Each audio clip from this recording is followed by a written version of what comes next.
Guys, आज मैं आप सभी के लिए एक नया टॉपिक लेके आया हूँ जो कि मैथ का है। इस टॉपिक का नाम सेट थ्योरी है। इसे हिंदी में समुच्चय सिद्धांत भी कहते हैं। तो आइए सबसे पहले जानते हैं सेट होता क्या है। तो यहाँ पर लिखा हुआ है, वस्तुओं या संख्याओं के सुपरिभाषित समूह को समुच्चय कहते हैं। यानी कि किसी भी वस्तुओं या संख्याओं को जितनी भी अच्छे तरीके से सुपरिभाषित करके समूह बनाया गया है उसे हम समुच्चय कहते हैं, यानी कि सेट कहते हैं। तो एक बार और सुनिएगा, वस्तुओं या संख्याओं के सुपरिभाषित समूह को समुच्चय कहते हैं। कोई भी वस्तु या संख्या हो उसको हम कितने भी सुपरिभाषित मतलब क्या होता है, वेल डिफाइंड, कितने भी अच्छे तरीके से, जितने अच्छे तरीके से समझाया गया है, जो उनका समूह बना उसको हम समुच्चय कहते हैं। तो क्लियर हो गया। अब हम आगे देखेंगे टाइप्स ऑफ सेट्स, यानी कि समुच्चय के प्रकार। तो समुच्चय कितने प्रकार के होते हैं। पहला होता है रिक्त समुच्चय। रिक्त समुच्चय को हम इंग्लिश में इम्पटी सेट भी कहते हैं। इम्पटी सेट होता क्या है, यदि किसी भी समुच्चय में कोई भी अवयव ना हो, यानी कि उस समुच्चय में कोई भी अवयव ना हो, तो उसे हम रिक्त समुच्चय कहते हैं। इसको हम A इक्वल टू ब्रैकेट 5 से भी दर्शाते हैं रिक्त समुच्चय। तो रिक्त समुच्चय क्लियर हो गया। रिक्त समुच्चय क्या होता है, यदि किसी भी समुच्चय में यदि कोई अवयव ना हो तो उस समुच्चय को रिक्त समुच्चय कहते हैं। फिर इसके बाद देखेंगे एकल समुच्चय। एकल समुच्चय में यदि किसी भी समुच्चय में यदि कोई एक अवयव हो, यानी कि A इक्वल टू ब्रैकेट 1, यदि एक अवयव हो तो ऐसे समुच्चय को एकल समुच्चय कहते हैं। ये क्लियर हो गया। अब आगे देखेंगे, तीसरा है परिमित समुच्चय, फिनिट सेट। फिनिट सेट मतलब, परिमित समुच्चय मतलब किसी भी समुच्चय में अवयवों की संख्या सीमित हो, यानी कि फिक्स हो, तो ऐसे समुच्चय को क्या कहते हैं, परिमित समुच्चय, फिनिट सेट। यानी कि उनमें जो भी अवयव दिए होंगे वो फिक्स होंगे। ठीक है। इसके बाद देखते हैं अपरिमित समुच्चय, इनफिनाइट सेट। अपरिमित समुच्चय में क्या होता है, ऐसा समुच्चय जिसमें अवयवों की संख्या सीमित ना हो, तो ऐसे समुच्चय को अपरिमित समुच्चय कहते हैं। यानी कि A equal to 1 2 3 dot dot dot infinity. तो ऐसे समुच्चय को हम क्या कहते हैं, अपरिमित समुच्चय, जिसमें उन अवयवों की संख्या लिमिट ना हो। इसके आगे देखेंगे समान समुच्चय, इक्वल सेट। समान समुच्चय क्या होता है, यानी कि ऐसा समुच्चय जिसमें यदि अगर दो समुच्चय दिया गया है A और B, और दोनों में अवयवों की संख्या समान हो, यानी कि A इक्वल टू अगर 1 2 दिया हुआ है एंड B इक्वल टू 1 2 दिया हुआ है, तो ऐसा समुच्चय क्या कहलाएगा, समान समुच्चय, इक्वल सेट कहलाएगा। ठीक है। अब इसके आगे देखेंगे उप समुच्चय, सबसेट। इसको हम इंग्लिश में क्या कहते हैं, सबसेट। ये देखिएगा बहुत इंपॉर्टेंट है। उप समुच्चय क्या होता है, यदि दो समुच्चय दिया हुआ है A और B, और समुच्चय A के सभी अवयव समुच्चय B में हो, यदि समुच्चय A के सभी अवयव समुच्चय B में हों, तो जो समुच्चय A है वो B का उप समुच्चय कहलाएगा। ध्यान से सुनिएगा फिर से, यदि दो समुच्चय दिया गया है A और B, तो A समुच्चय A के सभी अवयव B के उप समुच्चय कहलाएंगे। ऐसे समुच्चय को उप समुच्चय कहते हैं। इसे हम इंग्लिश में सबसेट भी कहते हैं। समष्टि समुच्चय को इंग्लिश में यूनिवर्सल सेट भी कहते हैं। समष्टि समुच्चय क्या होता है आइए जानते हैं। कहते हैं समष्टि समुच्चय यानी कि यूनिवर्सल सेट। तो जब सभी विचाराधीन समुच्चय किसी बड़े समुच्चय के उपसमुच्चय हैं तो बड़े समुच्चय को हम समष्टि समुच्चय कहते हैं। एक बार और ध्यान सुनिएगा, जब सभी विचाराधीन समुच्चय किसी बड़े समुच्चय के उपसमुच्चय हैं तो बड़े समुच्चय को समष्टि समुच्चय कहते हैं यानी कि यूनिवर्सल सेट कहते हैं। इसके बाद देखेंगे पूरक समुच्चय, कॉम्प्लीमेंट सेट। पूरक समुच्चय बहुत ही इजी है, इसको हम बहुत ही आसान तरीके से समझ सकते हैं। पूरक समुच्चय होता क्या है? पूरक समुच्चय यानी कि अगर जैसे दो समुच्चय दिया गया है, एक है a इक्वल टू 1 2 3 और एक समष्टि समुच्चय दिया गया है u इक्वल टू 1 2 5 6। तो इसमें हमको पूरक समुच्चय पता करना है। तो पूरक समुच्चय यानी कि ए का पूरक समुच्चय, तो ए का पूरक समुच्चय को हम कैसे दर्शाएंगे? ए डैश से, ठीक है, ए डैश से दर्शाएंगे। अब इसका ए डैश से मतलब ये हमारा समष्टि समुच्चय है, इसके जो अवयव इसमें नहीं है उसको हम पूरक समुच्चय कहेंगे। यानी कि ए डैश इक्वल टू क्या हो जाएगा? ब्रैकेट 5 3 5 6। तो क्या हो जाएगा इसका? 3 5 6, ठीक है। तो पूरक समुच्चय समझ गए। यदि दो समुच्चय दिया है, एक है समुच्चय, एक है समष्टि समुच्चय, तो समष्टि समुच्चय में यदि ए के जो अवयव नहीं दिए हैं वो ए का पूरक समुच्चय कहलाएगा। इसको हम ए डैश से दर्शाते हैं। क्लियर हो गया? अब जानते हैं समुच्चयों पर संक्रियाएं यानी कि ऑपरेशन ऑफ सेट्स। सबसे इम्पोर्टेंट है ये, इसको आप अच्छे से समझिएगा। समुच्चयों का संघ, पहला है समुच्चयों का संघ, इसको हम इंग्लिश में यूनियन ऑफ सेट्स भी कहते हैं। ये बहुत ही इजी है। यूनियन ऑफ सेट्स का क्या मतलब हुआ? यानी कि समुच्चयों का संघ यूनियन ऑफ सेट्स, जब जैसे दो समुच्चय दिए गए हैं A equal to bracket 1 2 3 and bracket and B equal to 4 5 6। अगर हम इनका यूनियन देखते हैं, यूनियन ऑफ सेट्स, तो A union B equal to होगा 1 2 3 4 5 एंड 6। ये हमारा हो जाएगा ए यूनियन बी, यानी कि ए के सभी अवयव और बी के सभी अवयव। समझ गए? तो सेट्स, यूनियन ऑफ सेट्स क्या हो गया? क्लियर हो गया?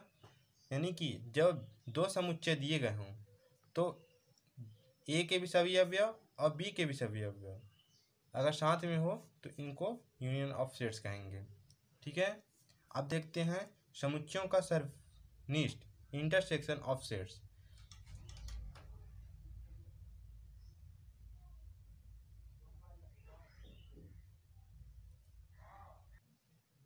तो देखते हैं समुच्चय का सर्वनिष्ठ क्या होता है। यानी कि अगर दो समुच्चय दिया गया है, यानी ए इक्वल टू ब्रैकेट 1 3 एंड 5 और दूसरा समुच्चय दिया गया है 1 5 एंड 7, तो इसमें हम इंटरसेक्शन निकालेंगे इनका। तो ए इंटरसेक्शन, याद रखिएगा यूनियन में ऐसे बनता है यूनियन का, और इंटरसेक्शन का ऐसे बनेगा। तो A intersection B equal to, intersection बोले तो इनमें जो कॉमन होगा, तो क्या कॉमन है? 1, ओनली 1। तो A intersection B equal to क्या हो जाएगा? 1। ये हमारा हो गया इंटरसेक्शन। यानी कि जब दो समुच्चय दिया गया है ए और बी, तो ए के जो अवयव हैं और बी के जो अवयव हैं, इनमें जो उभयनिष्ठ होगा वो हमारा क्या कहलाएगा? इंटरसेक्शन कहलाएगा, ठीक है। क्लियर हो गया? अब देखते हैं डिसजॉइंट सेट्स। तो डिसजॉइंट सेट्स बहुत ईजी है। जब दो या दो से अधिक समुच्चय हों, जब दो या दो से अधिक समुच्चय हों तो ऐसे समुच्चय को क्या कहते हैं? विसंगत समुच्चय या डिसजॉइंट समुच्चय। यानी कि जैसे A equal to 1 2 3 and 4 and B equal to 6 7 9 दिया है। दो या दो से अधिक भी हो सकते हैं, और इनमें जब अवयव कोई भी सेम ना हो यानी कि इक्वल ना हो तो ऐसे समुच्चय को क्या कहते हैं? विसंगत समुच्चय, डिसजॉइंट सेट्स। ठीक है, अब देखते हैं समुच्चय का अंतर। समुच्चय का अंतर भी बहुत इजी है। यदि A इक्वल टू ब्रैकेट 1 2 3 4 और B इक्वल टू 1 2 7 8, तो A माइनस बी, ये हमारा हो गया समुच्चय। A हो गया समुच्चय, B हो गया समुच्चय। समुच्चय का अंतर मतलब क्या समझ रहे हैं? दोनों में अंतर, यानी कि ये A minus B equal to, जब A माइनस बी बोलेंगे तो इधर से देखेंगे कौन सा सेम नहीं है, मतलब कौन से बराबर नहीं है, कौन से अवयव बराबर नहीं है। 1 है, 2 है, 3 नहीं है, 4 नहीं है। A minus B equal to क्या हो जाएगा? Bracket 3 and 4। और जब B माइनस ए बोलेगा तो देखेंगे इधर से 1 है, 2 है, 7 नहीं है, 8 नहीं है, तो B माइनस ए क्या हो जाएगा? 7 और 8। ये होगा समुच्चय का अंतर। ठीक है, ये भी क्लियर हो गया। अब आइए हम इसके कुछ क्वेश्चन देखते हैं सेट थ्योरी के।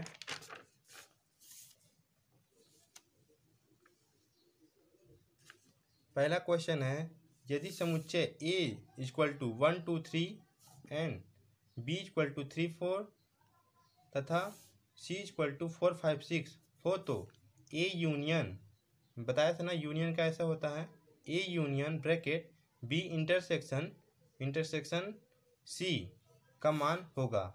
ऑप्शन दिया है 1 2 5 and 6 3 1 2 3 4 5 6 1 2 3 4। तो इसको हम निकालेंगे। देखिए, सबसे पहले हम इसको नहीं निकालेंगे, ए यूनियन इसको नहीं निकालेंगे। सबसे पहले क्या निकालेंगे हम? ब्रैकेट वाला B intersection C equal to, B का मान क्या दिया? 3 and 4 और सी का मान दिया 4 5 6। इंटरसेक्शन मैंने क्या बताया था? जो कॉमन होगा। तो इसमें क्या कॉमन है? 3 4 4 5 6, यानी कि 4 कॉमन है, ब्रैकेट 4। अब बी इंटरसेक्शन सी का मान निकल गया। अब क्या निकालना है? A union B intersection C, हमारे इसका मान निकल गया। अब A union B intersection C, यानी कि जो इसमें भी हो और इसमें हो, दोनों के अवयव, यूनियन मतलब क्या? दोनों में हो, दोनों के अवयव हों तो 1 2 3 and 4 क्या हो जाएगा? 1 2 3 and 4, यानी कि ए के भी अवयव और बी इंटरसेक्शन सी के भी अवयव, A union B intersection C. तो हमारा ऑप्शन कौन सा हो जाएगा? ये वाला 1 2 3 and 4। क्लियर है? चलिए नेक्स्ट क्वेश्चन देखते हैं। निम्न में से किसके 8 उप समुच्चय होंगे? उप समुच्चय निकालने का फॉर्मूला होता है 2n इक्वल टू उप समुच्चय की संख्या। उप समुच्चय की संख्या कितनी दी गई है? 8। ठीक है, 2n इक्वल टू ये 8 2 की पावर 3। ठीक है, तो हमारा यहाँ से क्या हो जाएगा? n इक्वल टू 3, यानी कि जिस समुच्चय में 3 अवयव दिए होंगे, इसमें 1 2 2 है, 1 2 3 है, 1 6, तो हमारा ऑप्शन कौन सा हो जाएगा? ये। क्लियर है?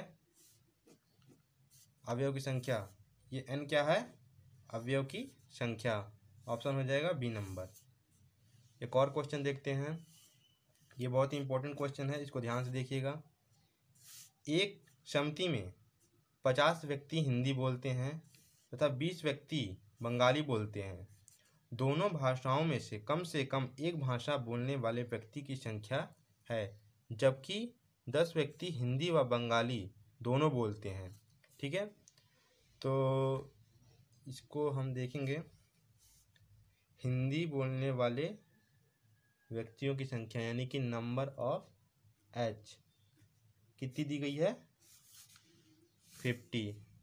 ठीक है,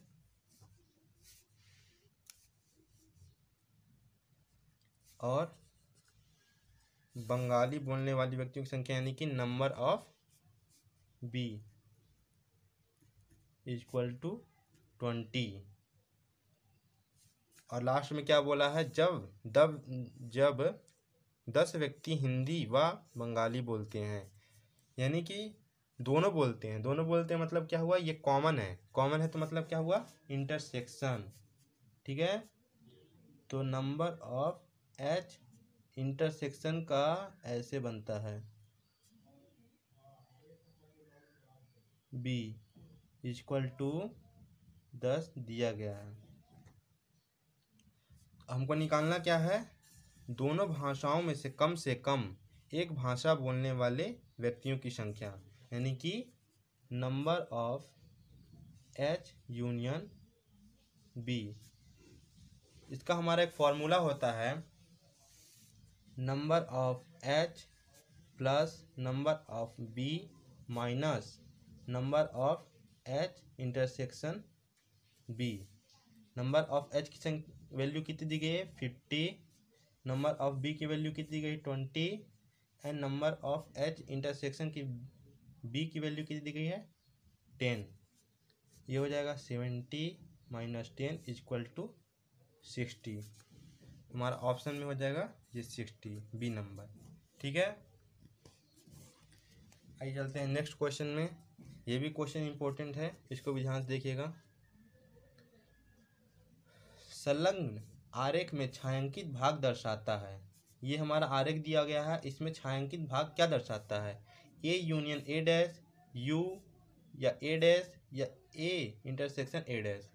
देखिए, हम देखेंगे कि ये भाग जो है ये पूरा छायांकित यानी कि घिरा गया है। ये है जो ए वो खाली है। तो पहला क्या बोल रहा है? ए यूनियन ए डैश, यानी कि ए भी हो और ए डैश भी हो। ए डैश मतलब क्या हुआ? जो कि यू में ना हो। ठीक है, तो यू में ना हो ये मतलब ये वाला भाग, तो ये वाला तो ऑप्शन होगा नहीं, ये हमारा गलत हुआ। सेकंड देखते हैं, यू छायांकित भाग पूछा है, तो यू कैसे हो सकता है छायांकित भाग? क्योंकि यू तो पूरा ना है, इसलिए ये भी नहीं होगा। ए डैश कैसे होगा? U minus A. जब हम यू माइनस ए करेंगे, U minus A equal to क्या होगा? ए डैश होगा ना। ये वाला भाग, ये हमारा यू क्या है? पूरा है। और जो ये छायांकित भाग है यानी घिरा हुआ भाग क्या है? वो ए डैश है। ए यानी कि जो कि यू में ना दिया गया हो वो हमारा ए डैश होगा, तो ऑप्शन होगा ये। ठीक है, ये भी नहीं होगा क्योंकि ए ये है और ए डैश इसमें मतलब इंटरसेक्शन मतलब क्या? कॉमन तो होगा ही नहीं कुछ, तो ये भी गलत है। ऑप्शन ये ही राइट होगा। ठीक है फ्रेंड्स, एक और क्वेश्चन है, इसको मैं नहीं आप लोग करेंगे और ये सॉल्व करके मुझे कमेंट सेक्शन में बताएंगे। ये क्वेश्चन मैं पढ़ दे रहा हूँ, आप इसे पॉज करके स्क्रीनशॉट ले सकते हैं। किसी विद्यालय में 600 विद्यार्थी हैं। यदि उनमें से 400 विद्यार्थी तेलुगु बोल सकते हैं तथा 300 विद्यार्थी हिंदी बोल सकते हैं, तो बताओ कितने विद्यार्थी हिंदी व तेलुगु दोनों बोल सकते हैं? बहुत ही आसान है। इसमें number of Telugu, number of T हो जाएगा 400, हिंदी नंबर ऑफ एच हो जाएगा 300। विद्यार्थी किसी विद्यालय में टोटल दिया गया number union number of T union H 600 दिया गया है। ठीक है, तो इसमें निकालना क्या है? इंटरसेक्शन निकालना है। बहुत ही ईजी है, इसको सॉल्व करके मुझे कमेंट सेक्शन में बताएंगे। और आपको मेरा ये वीडियो कैसा लगा वही बताएंगे। पसंद आया हो तो लाइक एंड सब्सक्राइब ज़रूर करें और ऐसे ही वीडियो देखने के लिए चैनल को ज़रूर सब्सक्राइब करें।